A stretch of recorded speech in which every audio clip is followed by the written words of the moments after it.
Hello friends, welcome to Sapura classes.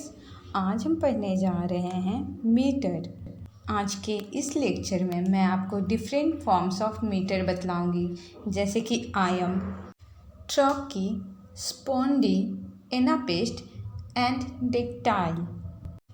यदि हम for standard feet distinguished in English की बात करें तो इनमें से आयम, एनापेस्ट, ट्रॉकी एंड डेक्टाइल हैं। ये चार स्टैंडर्ड फीट हैं इंग्लिश में। यदि standard feet distinguish in English की बात होगी तो हम यही चार डिस्कस करेंगे, लेकिन अभी हम वन बाय वन सब समझेंगे, सभी फॉर्म्स ऑफ मीटर को समझेंगे।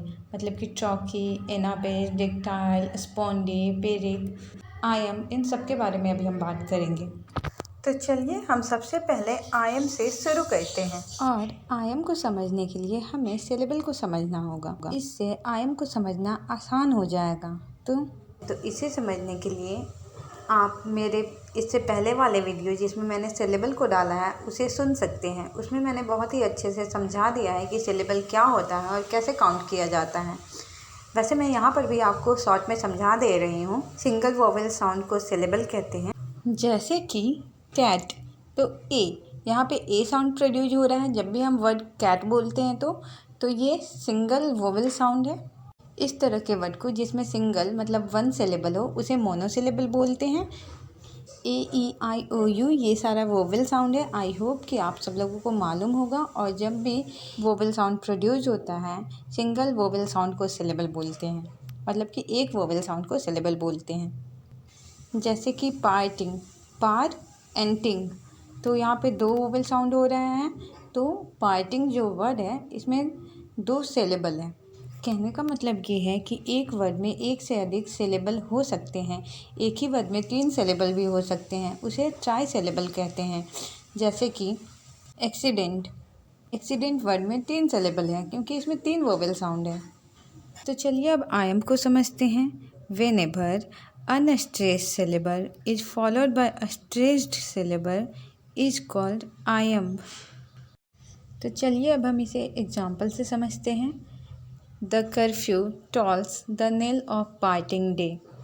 यहाँ पर द अनस्ट्रेस्ड सिलेबल है, कर स्ट्रेस्ड है, फ्यू अनस्ट्रेस्ड है, टॉल्स स्ट्रेस्ड है, द अनस्ट्रेस्ड है, नेल स्ट्रेस्ड है, ऑफ अनस्ट्रेस्ड है, पार स्ट्रेस्ड है, फेटिंग अनस्ट्रेस्ड है एंड डे स्ट्रेस्ड है। यहाँ पर मैं आपको बतला दूँ कि स्ट्रेस्ड सिलेबल्स को हम स्लेंट लाइन से रिप्रेजेंट करते हैं और अनस्ट्रेस्ड सिलेबल को हम यू से रिप्रेजेंट करते हैं। ये यू तरह का बनाया हुआ है, यू शेप्ड है, कंप्लीट यू नहीं है, ये हाफ यू जैसा रहता है जो कि अनस्ट्रेस्ड है।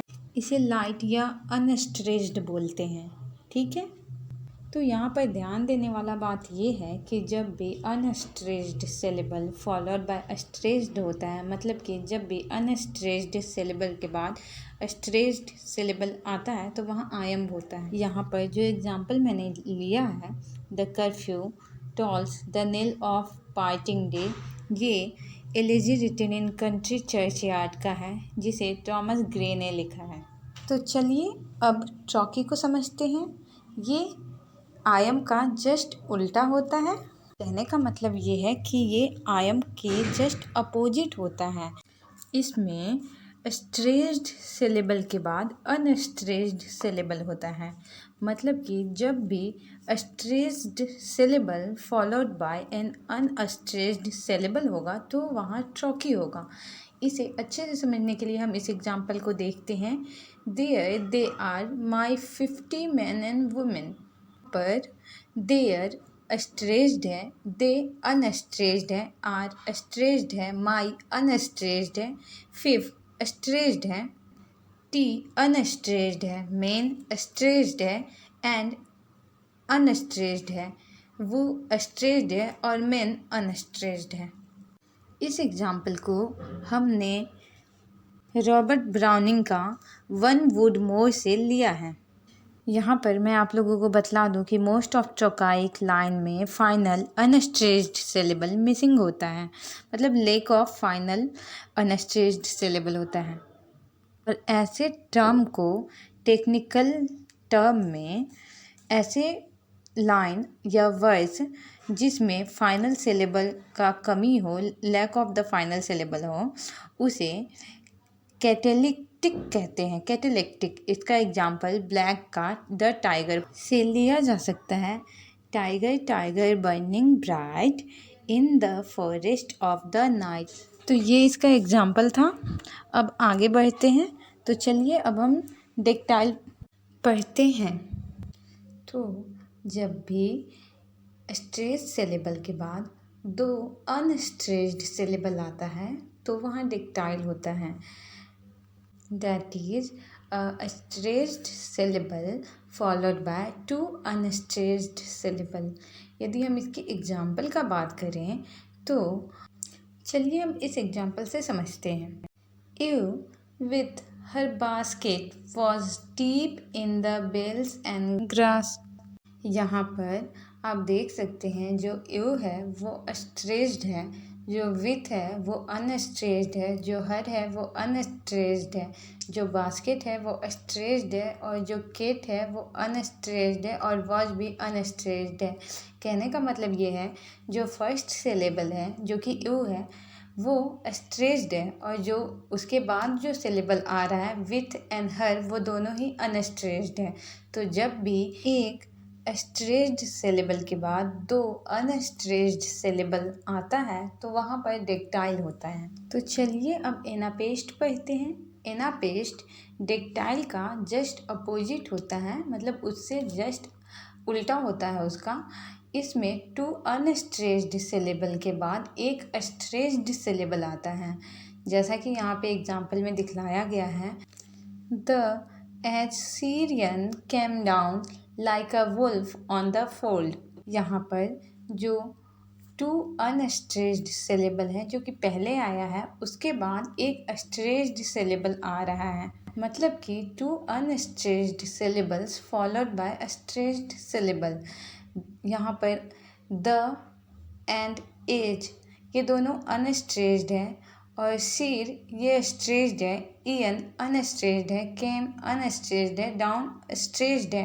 तो पहले दो अनस्ट्रेस्ड है एंड उसके बाद उसको फॉलो करते हुए एक स्ट्रेस्ड सिलेबल आ रहा है। और जब two unstressed syllable followed by stressed syllable होता है तो वहाँ पर एनापेस्ट होता है। तो चलिए अब स्पॉन्डी पढ़ते हैं। Spondee two successive syllable with approximately equal strong stresses, मतलब कि जब दो सक्सेसिव मतलब लगातार वन बाय वन दो सिलेबल दोनों ही इक्वली स्ट्रॉन्ग स्ट्रेस्ड होता है तो वो स्पॉन्डी होता है। ये बहुत ही रेयर केसेस में इसका यूज करते हैं, मतलब कि इसका काफ़ी कम यूज किया गया है। यदि हम स्पॉन्डी के एग्जाम्पल की बात करें तो रॉबर्ट ब्राउनिंग के द्वारा लिखा गया poem the Bishop order his Tom से लिया गया ये लाइन है। Good strong thick stupid frying incense smoke. यहाँ पर good strong thick stoop stressed syllable है, जैसा कि हमने पढ़ा कि स्पॉन्डी टू सक्सेसिव सिलेबल होता है जो कि अप्रोक्सीमेटली इक्वल स्ट्रॉन्ग स्ट्रेस्ड होता है। मतलब जैसा कि यहाँ पर इस एग्जांपल में आप देख सकते हैं गुड और स्ट्रॉन्ग दोनों स्ट्रॉन्ग स्ट्रेस्ड सिलेबल है। थिक और स्टू ये दोनों भी स्ट्रेस्ड सिलेबल है।